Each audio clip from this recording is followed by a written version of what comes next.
ഞാൻ ഇന്ന് ചോറിൽ ഉൾപ്പെടുത്തിയിട്ടുള്ളത് എൻ്റെ ഉച്ചയൂണ് ഇതായി ഇങ്ങനെയാണ്. റേഷൻ കടയിലെ അരിയാണ് കേട്ടോ. ഇപ്പോൾ റേഷൻ അരിയാണ്. ഇത്ര ചോറാണ് ഞാൻ എടുക്കുന്നത്. കാക്കകളിടുന്ന് വെളിയിൽ ശബ്ദം ഉണ്ടാക്കുന്നത് എന്തെന്നറിയാമോ? ഞാൻ അവറ്റക്കൊക്കെ കുറച്ച് ചോറ് അവിടെ കൊണ്ടുവന്ന് ഇട്ട് കൊടുത്ത് അതിൻ്റെ കരച്ചിലാണ് ഈ കാണുന്നത്. പിന്നെ പൊരിച്ച മീൻ.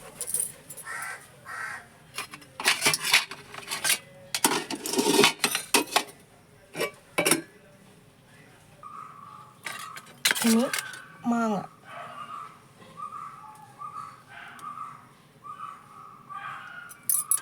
മാങ്ങ ഭയങ്കര ഇഷ്ടമാണ് കേട്ടോ. മാങ്ങാച്ചാർ ഞാൻ ഇന്നലെ എൻ്റെ ചാനലിൽ ഇട്ടിട്ടുണ്ട്. ആ രീതിയിലാണ് ഞാനിത് ഉണ്ടാക്കിയിരിക്കുന്നത്, അല്ലാതെ ഉള്ള മാങ്ങാച്ചാറല്ല.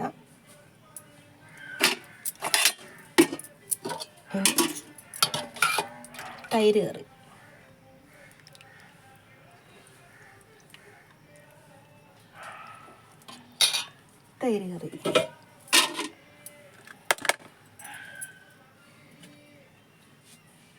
ഇനി മാങ്ങയിട്ട ചാളക്കറി.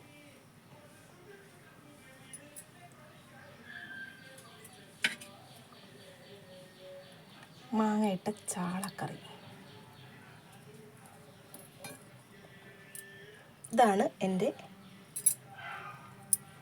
ഞാൻ ഉച്ചയ്ക്ക് ആഹാരത്തിനായിട്ട് എടുക്കുന്നത്.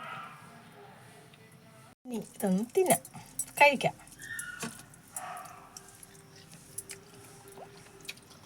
സൂപ്പർ ടേസ്റ്റാട്ടോ.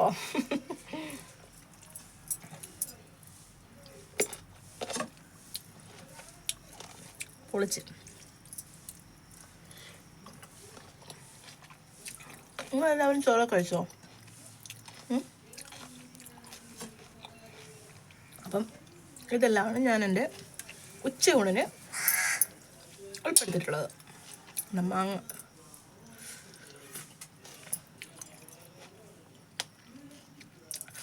ചാളയിൽ മാങ്ങ ഇട്ട് വയ്ക്കണം, നല്ല സൂപ്പറാട്ടോ. എല്ലാവർക്കും അറിയാമല്ലോ, ഞാൻ പറയാതെ തന്നെ. പിന്നെ പൊരിച്ച മീൻ എല്ലാം കൂടെ ഇങ്ങനെ എടുത്ത്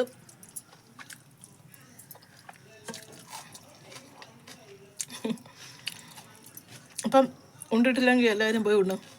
കൊതി പിടിക്കണ്ട, എനിക്ക് വയറിളക്കം പിടിക്കും. അപ്പം ശരി, അടുത്തൊരു വീഡിയോ ആയിട്ട് വീണ്ടും കാണാം. Bye bye.